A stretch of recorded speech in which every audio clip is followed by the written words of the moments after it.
Hello friends, welcome to Take Two for this Wednesday, the 6th of March, 2024. I'm Jeannie and I am so glad that you've decided to come along for the ride on this hump day. Well, it is Wednesday and yesterday was Tuesday. As a matter of fact, it was Super Tuesday.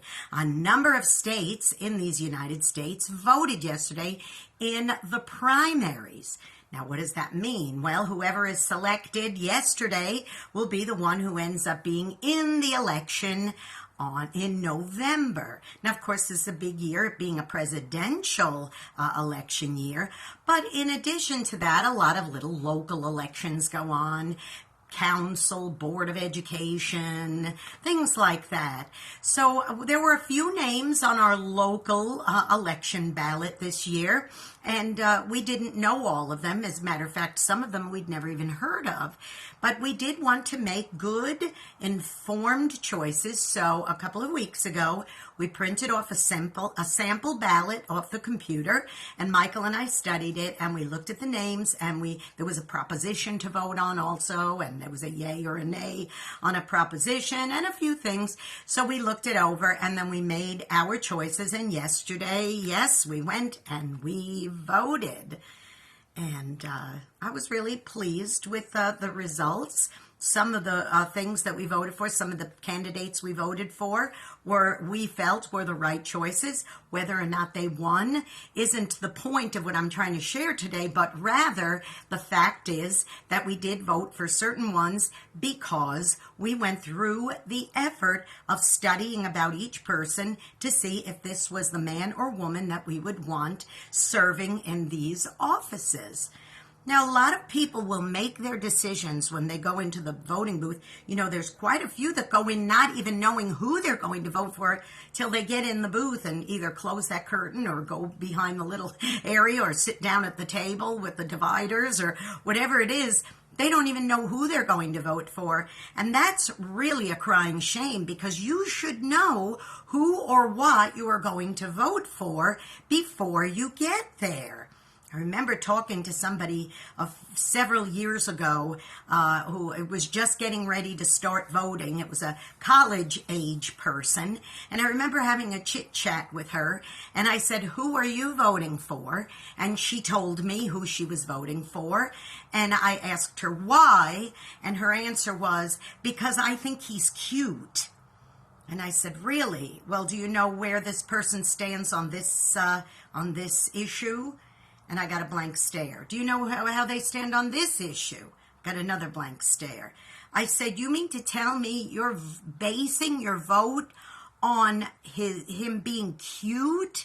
She said, "Yeah, I like his eyes and I like his hair, so I'm voting for him." And I thought, oh my goodness, that is the craziest reason in the world to vote for somebody because you like their eyes and hair. Nothing to do with where they stand on some very, very serious issues. We can't base our voting on things like that.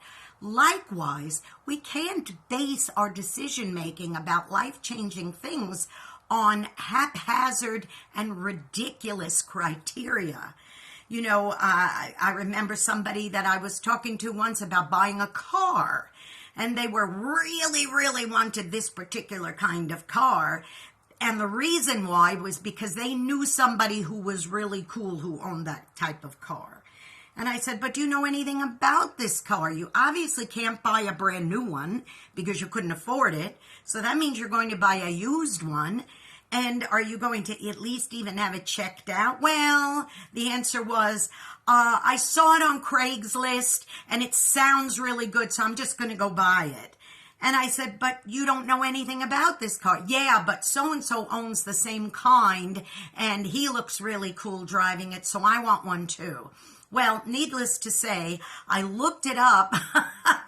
I did some research on that particular car, and it was listed as one of the worst cars you could possibly get that particular year. And not only that, but this car had several, like about 170, 180,000 miles already on it. And the year was a bad, unpreferred year too. So I did gently share those thoughts with this person, and they ended up buying it anyway. and it was a matter of a month or two, and they were already in the shop with it, having troubles and problems. See, we can't make life-changing and serious decisions based on foolish reasons. If we are going to vote, we need to make sure that we're informed. Study about the candidates or the propositions or whatever it is before you go into the voting booth. And if you're going to make a decision like buying a home or deciding who's going to do your finances, your banking institution or your bookkeeper, or if you're going to buy a car, or if you're going to decide what a school to go to, college, or whatever, study, study, study. Don't make decisions based on foolish reasons. Please make sure your decisions are based on the right reasons. And listen, let me just say this. If you don't know, go to the people or to the sources that you know are reliable before you make a decision, because it really helps if you could ask a good mechanic about buying a car, or if you could ask a wise money manager about how you can invest, or if you want to know about a good house and a good neighborhood and a good time to buy or sell, speak to a reliable real estate agent. A word to the wise, boys and girls. Now go out and be a blessing to somebody today, because you know what? You may end up being the only one who is.